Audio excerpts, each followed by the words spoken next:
At UNO is not the first threat in our area. In fact, ever since the deadly school shooting in Florida, we have reported on a number of school threats. So many that the NOPD is hosting training to make sure school personnel know how to respond if there's a shooter on campus. Kristen Pierce is live at McDonough 35 with details. Good evening, Kristen. Good evening. Earlier today, New Orleans police held an active shooter training here at this school. 200 people participated. They got to see, hear, and smell what it's like when a shooter's on campus. The security of our young people is not always a given.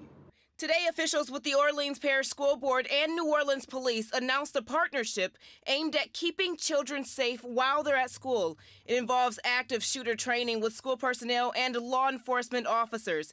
NOPD released this video of the training today. Police didn't go into detail about what officers do because they don't want to give out too much information, but they say civilians should run, hide, or fight. It's very unfortunate that we find ourselves in a society, a time where we have to even talk about active shooters in places of worship and in schools. But the time of thinking that it can't happen here is far gone. It is here.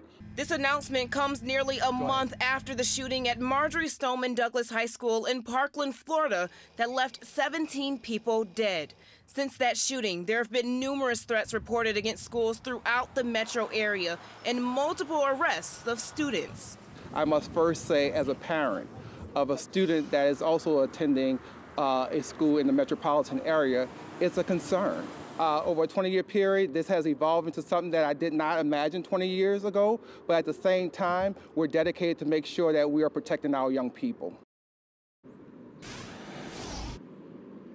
And Chief Harrison says if you see or hear anything suspicious, he says report it to police. They take all threats seriously. Reporting live in Gentilly, Kristen Pierce, Eyewitness News.